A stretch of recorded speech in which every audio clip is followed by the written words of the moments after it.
திமுக ஆட்சியின் மீது இந்த 2021-26 இந்த அளவுக்கு ஒரு அதிருப்தி இருந்து அது அதிமுகவுக்கு மாற்றாக விஜயை கொண்டு வர வேண்டும் என மக்கள் முடிவு செய்ததற்கு என்ன காரணம் நினைக்கிறீங்க?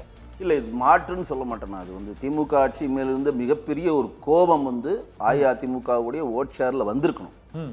அதுக்கான ஒரு எல்லா முன்னேற்பாடுகளையும் எல்லா போராட்டங்களையும் மக்கள்கிட்ட கொண்டு போய் சேர்த்தவர் தான் தேசிய ஜனநாயக கூட்டணியினுடைய தமிழ்நாடு தலைவர் இருக்கக்கூடிய எடப்பாடி கே பழனிசாமி அவர்கள். இது விஜய் அவர்கள் வந்து ஒரு மாயையில இந்த இதை வென்றெடுத்திருக்காரு அப்படின்னு தான் சொல்லுவேன். ஓட்டு போட்டாங்க அப்படிதான் சொல்லுவேன். நீங்க சொல்லுங்க, மக்கள் ஓட்டு போட்டாங்க, ஏன் ஓட்டு போட்டாங்க? விஜய் என்ன செஞ்சிருக்காரு? விஜய் 2 வருஷம் கட்சி ஆரம்பிச்சாரு. திமுகவுக்கு எதிராக திமுக அதிமுக இந்த ரெண்டுமே பார்த்து ஒரு சலிப்பு ஏற்பட்டு இல்ல, நீங்க அதை மறுக்கிறேன். அஇஅதிமுக சலிப்புனா நீங்க 80 சீட்ல வென்றெடுக்க முடியாது.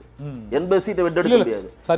ஸ்வைப்பா இப்ப கூட விஜய்க்கு வந்து ஸ்வைப் ஆகவே இல்லை. விஜய் வந்து டிஎம்கே உடைய ஓட் ஷேரை ஒட்டுமொத்தமா அவர் எடுத்துட்டு போயிட்டார். அவர் வந்து எல்லா மேடையில சொன்னது தாவேகாவுக்கும் திமுகவுக்கும் தான் போட்டினார். அது தவறு. தாவேகாவும் அஇஅதிமுக போட்டி தான் ரிசல்ட் சொல்லுது. ரிசல்ட் அதுதான் சொல்லுது. அவர் திமுகவை எதிர்க்கிற ஒட்டுமொத்த ஓட்டு அஇஅதிமுக வராமல் விஜய் பார் சென்றடைந்து விட்டது.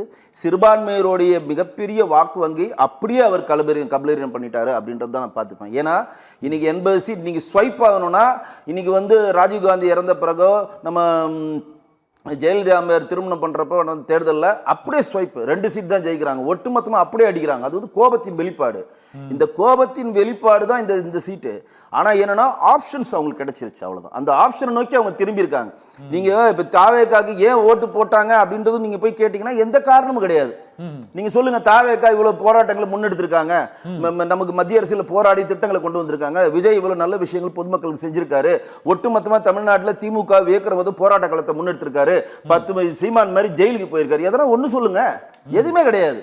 ஒரு மாயை, மக்கள் மேல் இருக்கக்கூடிய ஒரு சினிமா மாயை வந்து இதற்கு மாற்றா இவரை கொண்டு வரணும் அவங்க உள்பெல்ட்டா திங்க் பண்றாங்க. ஒண்ணு. ரெண்டாவது, பொது வாக்காளர் இருக்கிறவர்கள் சலிப்படைந்தவர்கள், அதாவது திமுகவும் அஇஅதிமுகவும் தொடர்ந்து வாக்களித்த இந்த பொது வாக்காளர்கள் புதுசா ஒருத்தர் வரப்ப அந்த டிரைவை மாத்தி போடுறாங்க, அவ்வளவுதான். ஆனால் மிகப்பெரிய லெவலில் நம்ம ஏன் இதில் வந்து சந்தோஷப்படுறோம் அப்படின்னு பார்த்தீங்கன்னா, நீங்கள் தமிழ்நாட்டை மட்டும் நம்ம பேசி கொண்டிருக்கோம். தேசிய ஜனநாயக கூட்டணி நிற்கின்ற மேற்கு வங்காளத்தில் நம்ம பெரும்பான்மை வெற்றி பெற்றிருக்கோம். கேரளா தவிர அசாமில் வெற்றி பெற்றிருக்கோம். புதுச்சேரியில் மிகப்பெரிய வெற்றி பெற்றிருக்கோம். கேரளாவில் மட்டும்தான் நம்ம தோல்வியை தழுவிருக்கோம். நம்ம ஏற்கனவே கேரளாவில் வெற்றி பெற மாட்டோம்னு எல்லாருக்கும் சொல்லிட்டோம்.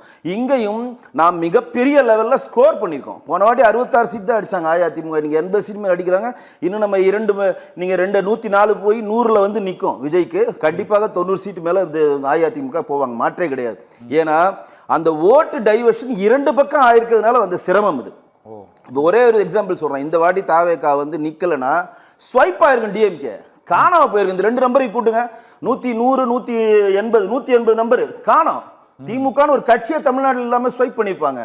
பெரிய பெரிய தலைவர்கள்லாம் இன்னைக்கு தாவேகாவுடைய சிறிய தலைவர்கள் தோற்கடிச்சு எடுத்துட்டு போறாங்கன்னா விஜய் சொன்னது இங்க ப்ரூவ் ஆகுது. எல்லா தொகுதியிலும் இவர் வேட்பாளர்களை நான் தான் வேட்பாளர் என்று சொல்றத இங்க இருக்கக்கூடிய மக்கள் ப்ரூவ் பண்ணிருக்காங்க அப்படின்னு தான் சொல்லுவோம்.